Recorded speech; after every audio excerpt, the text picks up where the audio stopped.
Continuamos en Vigo y por hoy tenemos que saludar a los espectadores de Localia Televisión Vigo, de TV Miño, que nos acompañan. Hay que agradecerles que cada martes estén con nosotros y cada mes que abrimos la ventana al Eixo Atlántico nos asomamos a las preocupaciones, a los temas que seguramente muchos de los políticos tratan y trabajan durante buena parte de su tiempo y que nos preocupan, que nos ocupan, pero también queremos conocer un poco más en profundidad una de las Semanas Santas más importantes, por supuesto de Portugal, de la península ibérica y por tanto también del Eixo Atlántico. Nos vamos a ir a la tercera ciudad en importancia de Portugal, nos vamos a ir a la Roma portuguesa. La Semana Santa de Braga está declarada de interés turístico desde el año 2011.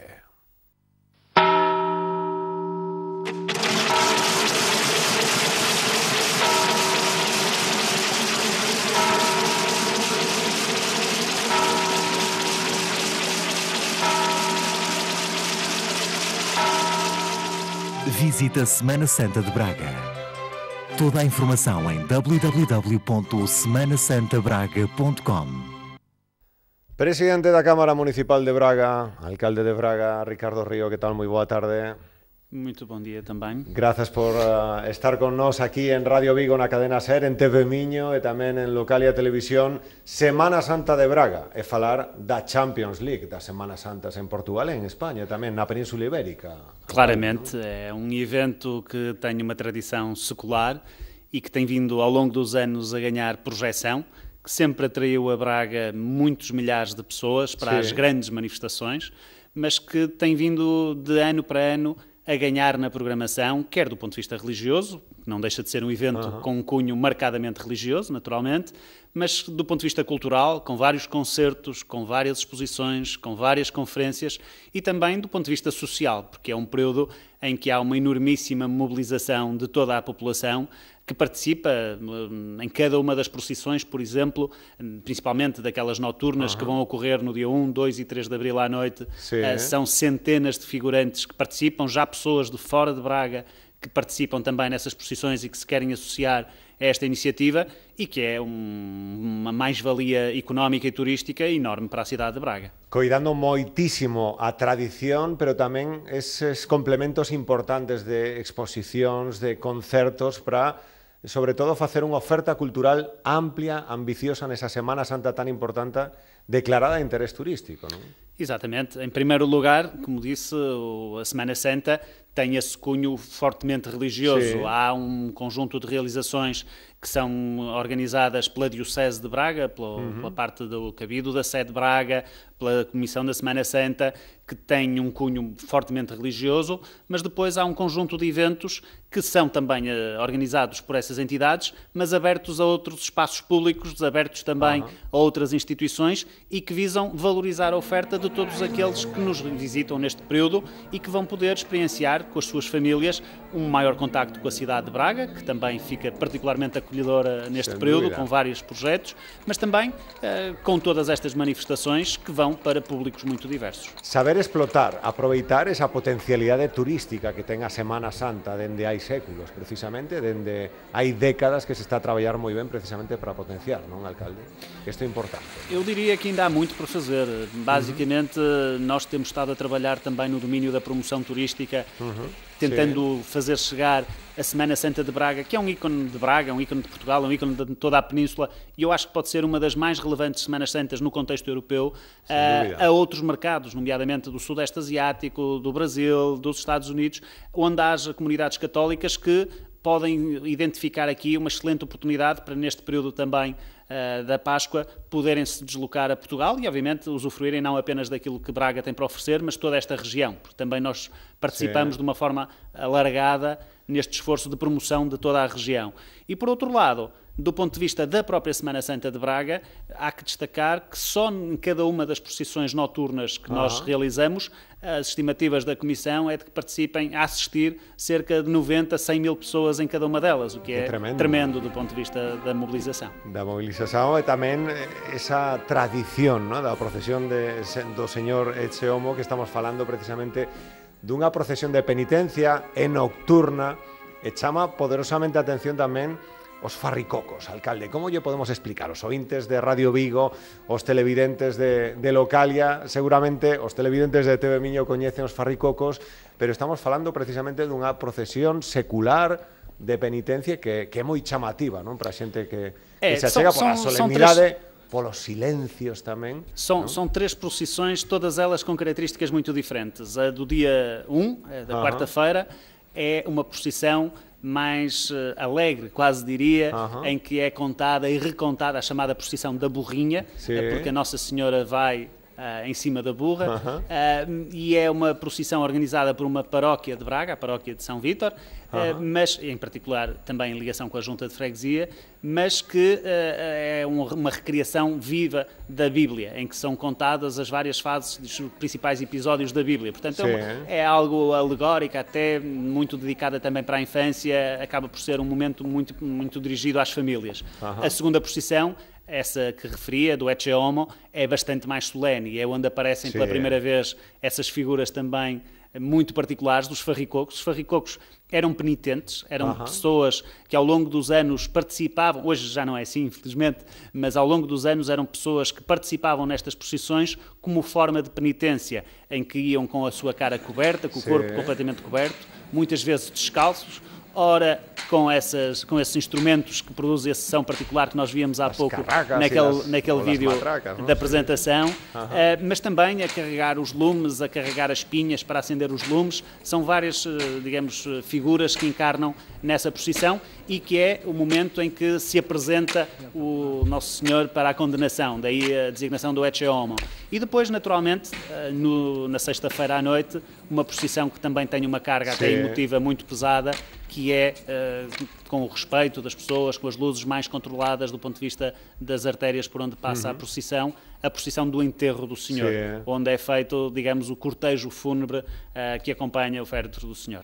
Estamos falando precisamente dunha das máis importantes, é unha Semana Santa que tamén está caracterizada polo silencio, pola solemnidade, que é, sen dúbida, algo moi chamativo, non, alcalde, ter milleiros e milleiros de persoas seguindo estas procesións espectaculares en silencio e sobre todo dándolle unha solemnidade moi chamativa, non? É extraordinário porque, no fundo, mesmo pessoas que não são da religião católica e que participam e assistem às procissões, porque acham que há ali também um cunho cultural interessante e atrativo do ponto de vista do seu visionamento, acabam por participar no espírito dessa mesma procissão, respeitando claramente o momento que se está a viver, mantendo o silêncio. As próprias luzes da cidade, no caso, por exemplo, da procissão do enterro do Senhor, são ligeiramente reduzidas para lhe dar um cunho mais solene e é de facto um momento, diria, muito interessante do ponto de vista da sua participação.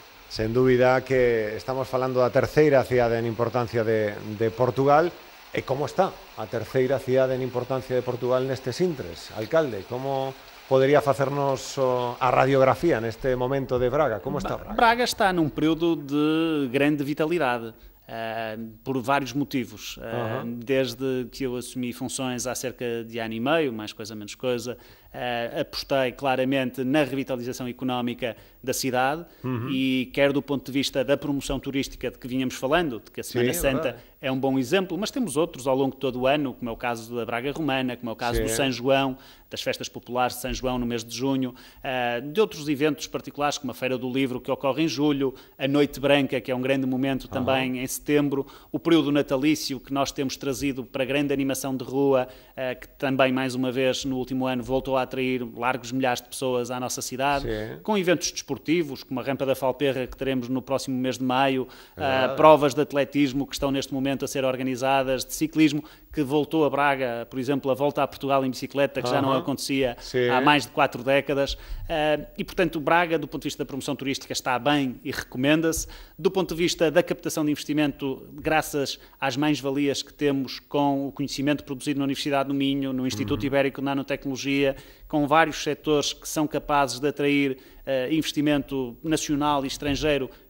Temos neste momento em carteira vários projetos que se vão concretizar a muito curto prazo, que vão criar várias centenas de postos de trabalho e depois também do ponto de vista da própria componente de gestão urbana. Nós estamos a promover uma grande animação do centro da cidade, levando pessoas novamente para o centro, apostando na reabilitação de espaços patrimoniais e não só do centro da cidade. Depois também no domínio da sustentabilidade, com vários investimentos em projetos na área da eficiência energética, na área da gestão dos sistemas urbanos. Braga está a querer posicionar-se como uma das cidades líderes no processo de criação de cidades inteligentes em Portugal. Sim. E, obviamente, que também nesse domínio estamos a fazer vários investimentos de modernização da própria cidade, da própria Câmara, que vão qualificando as respostas para os cidadãos. E como se conxuga precisamente eso, alcalde? Estamos falando da Roma de Portugal, dunha das cidades máis históricas de Portugal, e vostede tamén quere facer esa aposta pola modernidade. Como ten que crecer, evolucionar Braga para conxugar modernidade e tradición histórica e riqueza patrimonial? Eu acho que Braga tem conseguido fazer essa conciliação de forma quase perfeita. Somos uma cidade histórica, monumental, com um vastíssimo património, desde o Bom Jesus, ao Mosteiro de Tibães, à Sé de Braga e várias outras peças arquitetónicas de relevo, mas também com esse traço de modernidade e de juventude. Braga foi há cerca de 3 anos a capital europeia da juventude, é uma das cidades ainda hoje mais jovens da Europa, é uma cidade com uma grande dinâmica por força da presença das universidades, em particular da Universidade do Minho, que é, nos rankings internacionais, a melhor universidade portuguesa, e depois que tem conseguido fixar em Braga muitos jovens, muitas famílias, garantindo também aqui a massa crítica para que as atividades culturais, no Teatro Circo, no Generation, em outros espaços, tenham sempre um nível de público muito considerável, para que, obviamente, do ponto de vista social, exista também uma dinâmica extremamente interessante, desde logo no próprio movimento associativo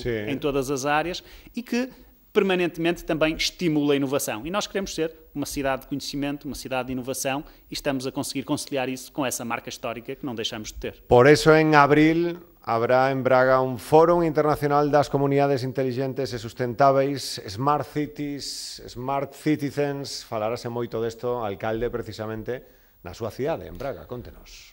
Nós não queremos que este chavão, quase diria, das Smart Cities seja apenas um rótulo, seja apenas uma carta de intenções que não tenha concretização depois no terreno.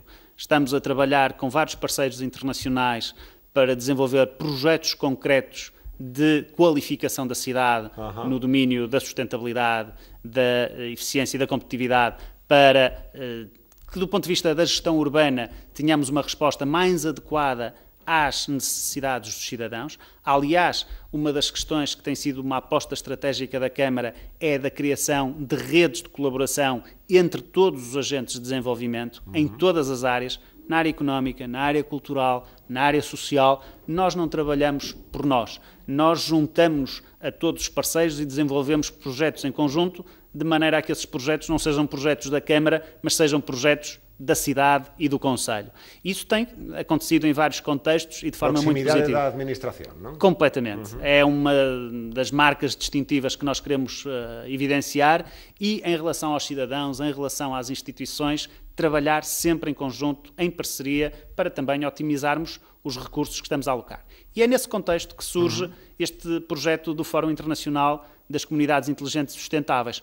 Nós estamos, como eu dizia, a desenvolver esses vários projetos, em que queremos que Braga seja um laboratório vivo para experienciar na área da iluminação pública, na área da gestão de transportes, na área da gestão de resíduos, na área da governação integrada, na área da ligação entre os meios tecnológicos existentes.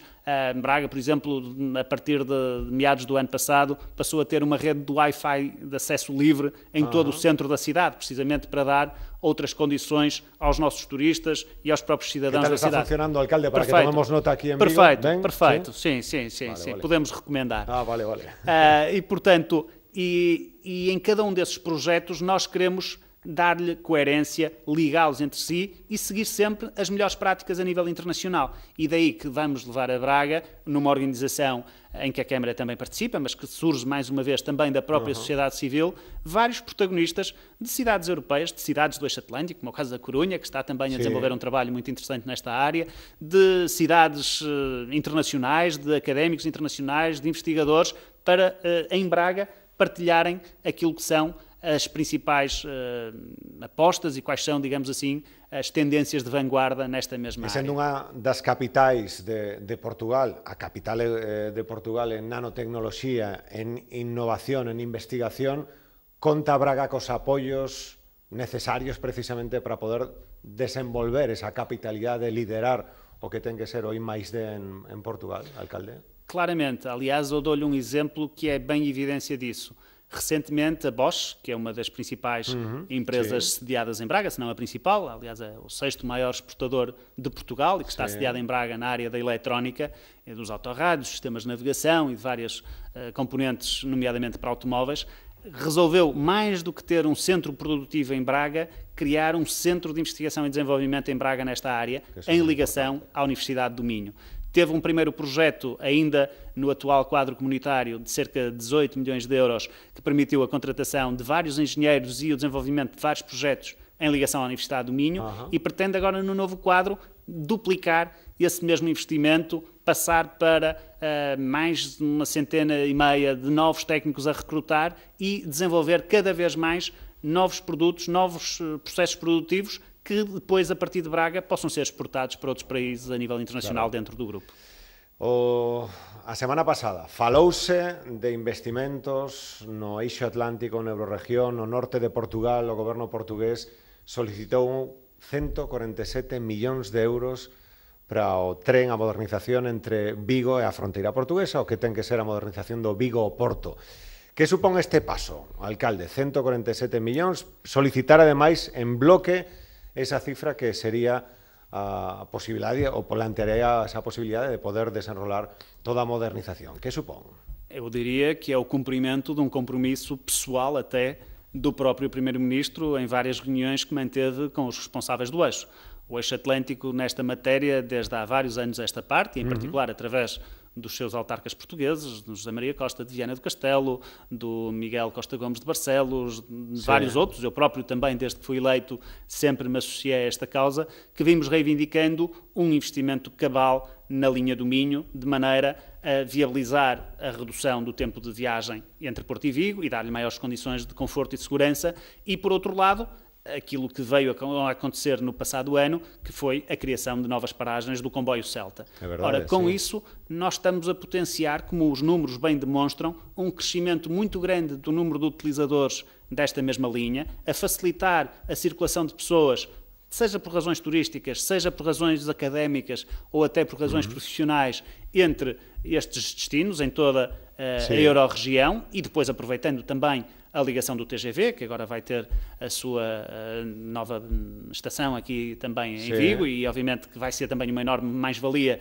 porque nós continuamos a considerar que o TGV via Galiza é a nossa porta de entrada para a Europa, mais até do que qualquer outra ligação que venha a ser criada a sul, e portanto, obviamente que esses investimentos são muito importantes, porque vêm garantir que a um curto espaço de tempo, esperamos que nós até 2017, possamos concluir toda a intervenção na linha do Minho e criar as condições que há muito vimos reivindicando. 2017, é mais ou menos esse é o plano que estava pré-estabelecido. Porventura, com estes atrasos que se verificaram, poderá haver alguma derrapagem, mas a partir do momento em que a candidatura seja aprovada, a partir daí só esperamos é que as obras avancem a todo o gás. Están tamén licitados, pendientes, esos 38 millóns aproximadamente de euros. Tivo vostede que descolgar moitas veces o teléfono, alcalde, xa que tamén do PSD, para falar co goberno de Lisboa, a ver como está o tema ou non? Houve aqui um atraso, porque num determinado momento entendeu-se que havia outros investimentos mais prioritários. Infelizmente, é o repetir de uma história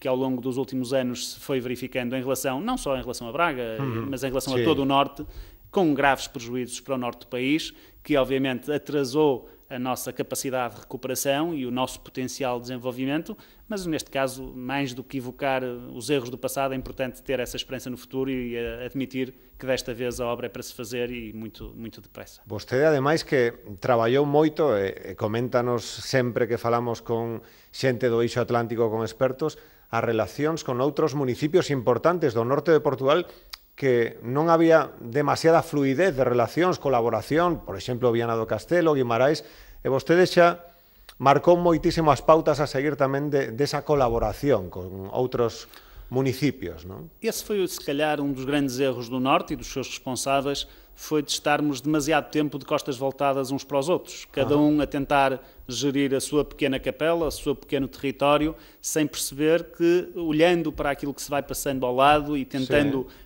conquistar aliados mais do que cultivar inimigos, nós podíamos fazer muito mais. Houve uma enorme rivalidade entre Braga e Viana que não se justificava, houve uma histórica rivalidade entre Braga e Guimarães, quase diria mais por razões futebolísticas do que sociais ou económicas, e que também aqui assim tinha que ser ultrapassada, porque estamos a falar de duas cidades separadas por 10 minutos que representam uma boa parcela daquilo que é o potencial de desenvolvimento futuro do Norte, e que estão ligadas desde logo pela própria Universidade do Minho.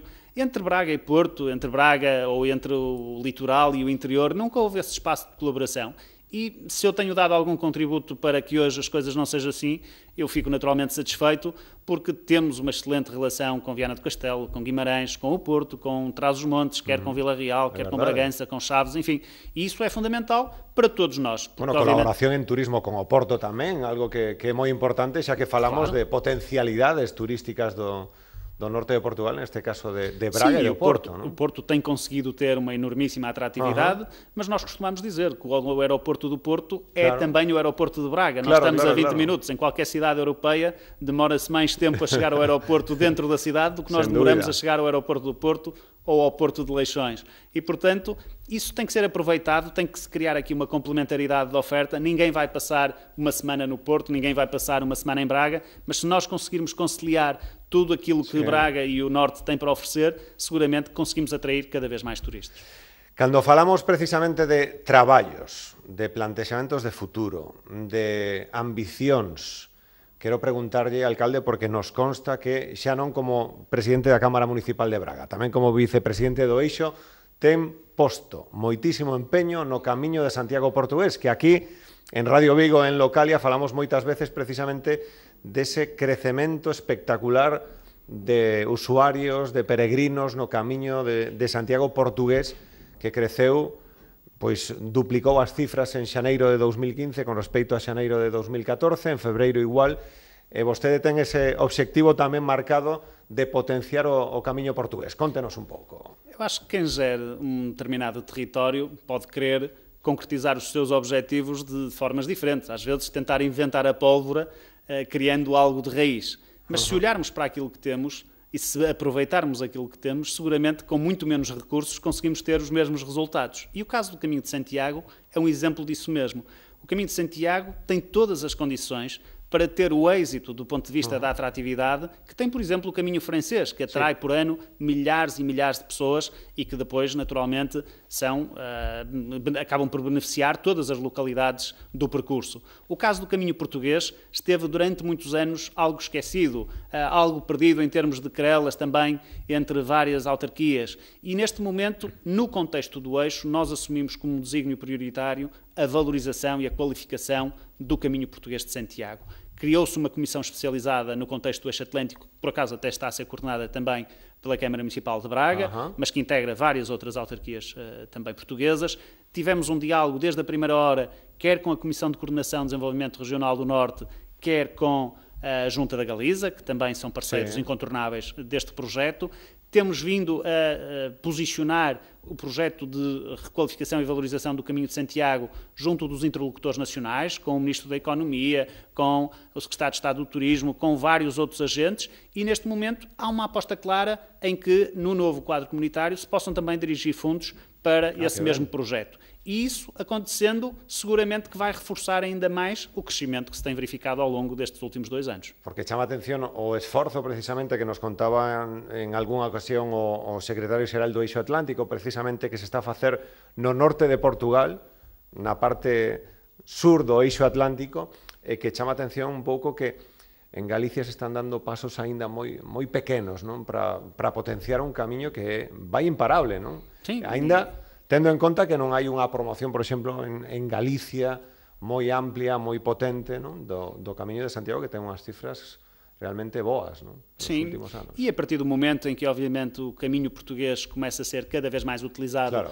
por visitantes estrangeiros, como já acontece, às vezes aparecem-nos americanos de outros pontos do mundo que, porque tomaram contacto com o caminho por este ou aquele acaso, já o começam a utilizar. E nós julgamos que este eixo Fátima, Braga, Santiago, é um eixo com um enormíssimo potencial do ponto de vista religioso, em termos de turismo religioso internacional, e obviamente que isso acaba por beneficiar toda a região. Como vicepresidente do Eixo Atlántico, onde hai que profundizar máis neste ano 2015 e tamén nos vindeiros anos na cooperación, no traballo precisamente conxunto de Galicia e Norte de Portugal, alcalde?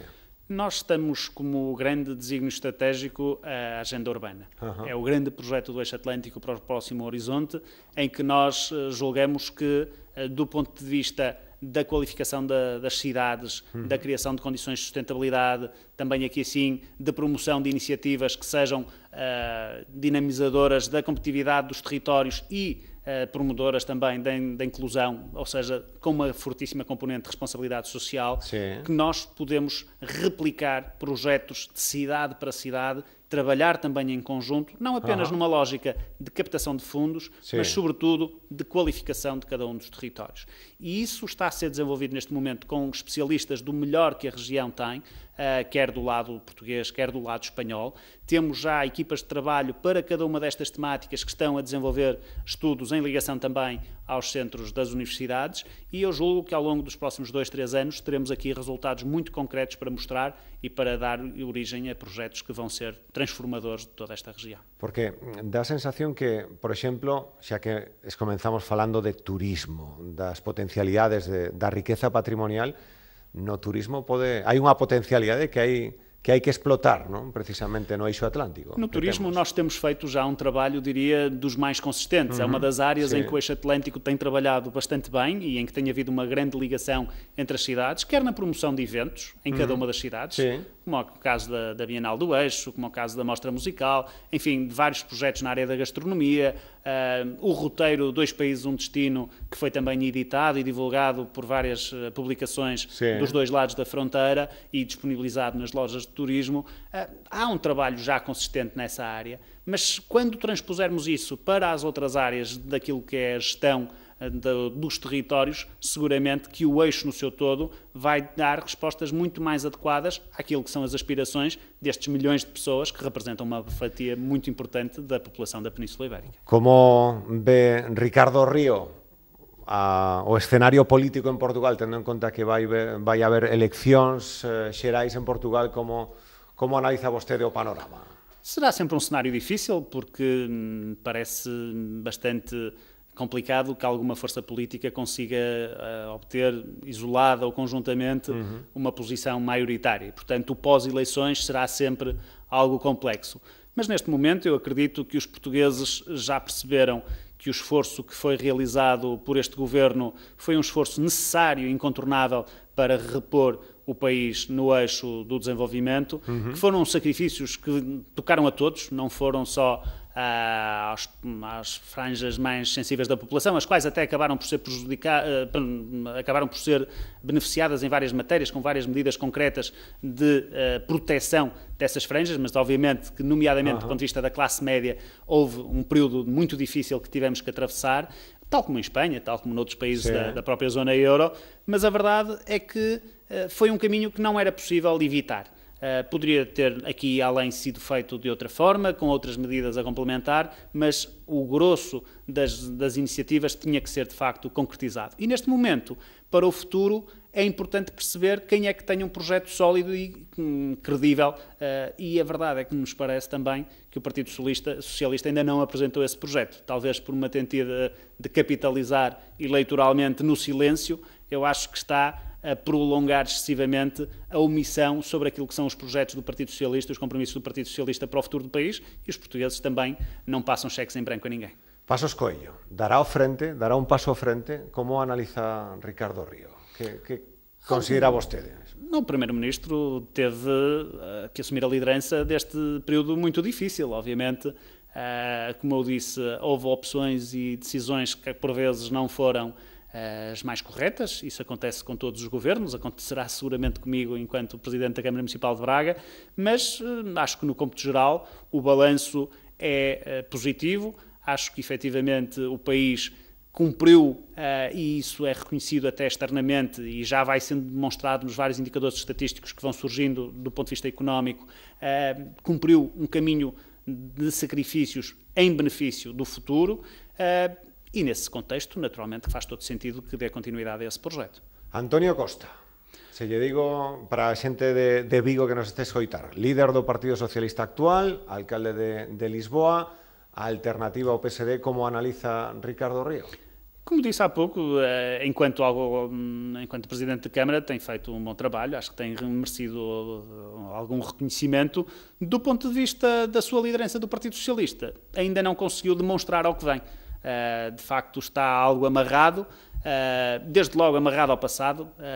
Eu acho que Portugal tinha tudo a ganhar de se libertar daqueles que o conduziram à situação com que se deparou o atual governo, nomeadamente ao quase estado de bancarrota em que o ex-primeiro-ministro Sócrates e o seu governo deixaram o país. Infelizmente, parece que aqueles que hoje estão a determinar o futuro do PS são aqueles que conduziram o país ao estado em que se encontrava há 3 anos atrás. Cando falamos con José María Costa, o alcalde de Viana do Castelo, moitas veces eu de broma, irónicamente, lle comento, xa recibiu vostede unha chamada de Lisboa, e pregunto a vostede, Ricardo Río, que tamén é un dos que se fala moito das grandes esperanzas do PSD, xa recibiu vostede, señor Río, unha chamada de Lisboa ou aínda non? Eu recebo muitas chamadas de Lisboa a dizer continua o bom trabalho que está a fazer em Braga. Sí? Sim. Como di José María Costa, eu en Viana estou moi ben. Exatamente. E em Braga também não se pode estar melhor do que se estavas. Pero se lle chaman, daría vostede o salto? Eso non entra nos seus plans nestes intres? Não, neste momento e no futuro muito alargado, não tenho qualquer intenção de abandonar o caso concreto da gestão de Braga, e depois disso, obviamente, que não é uma lógica de evolução de carreira política que está nos meus horizontes. Dende Portugal, dende Braga, como ve a política española? Como se analiza a situación, o contexto político de acho Espanha? que não é muito diferente daquilo que se vai passando, ou que se passou ainda recentemente também na Grécia, em que, por vezes, é muito fácil criar expectativas, prometer ilusões, quando não se tem responsabilidades. E depois, quando somos confrontados com as responsabilidades, temos que descer à terra. E aquilo que, porventura, durante um determinado período andou aí a insuflar o balão do Podemos, foi um pouco aquilo que levou o Syriza ao governo na Grécia. E neste momento os gregos, por muito que possam expressar o seu apoio às opções do governo, também já começam a perceber que muitas daquelas que foram as promessas aventadas durante a campanha eleitoral nunca serão concretizadas porque eram absolutamente irreais e nós não podemos impor aos outros aquilo que é a nossa vontade. Xa para rematar, de fútbol falamos ou este ano non toca, como se di aquí? Não, ainda podemos ganhar a Taça de Portugal, ainda estamos na luta um bocado difícil, agora depois dos últimos resultados pelo 3º lugar, mas acima de tudo teremos novamente no próximo ano o Braga nas competições europeias, o que é fundamental também para a própria cidade. Objetivo 3º posto. Era o objetivo... Para a proxección tamén de Braga é importante, non? Que este era, porque daria o acesso à pré-eliminatória da Liga dos Campeões. O Braga, no passado, teve excelentes prestações na Liga dos Campeões e, infelizmente, o ano passado acabou por ficar arredado das competições europeias, mas está aí, está-se a reconstruir e temos uma equipa para o futuro. Este ano toca? Vamos ver, vamos traballar para isso. Alcalde, moitísimas grazas por achegarse aos estudios de Radio Vigo de Localia Televisión e por achegarnos un pouco a esa Semana Santa declarada de interés turístico, unha das máis importantes da Península Ibérica, que hoxe coñecimos un poquinho máis en profundidade aquí. Moitísimas gracias. Obrigado. Ricardo Río, unha de las grandes promesas del PSD, del partido actual en el gobierno, alcalde de la tercera ciudad de Portugal, que en estos días está de plenas celebraciones con esa Semana Santa, una de las más importantes de Portugal, y que se ha venido, nos ha hecho un hueco en su agenda, se lo agradecemos, para estar aquí con todos nosotros en Radio Vigo, en la cadena SER, en Localia y en TV Miño. Nosotros nos vamos y enseguida volvemos para despedir en la radio. Hasta ahora.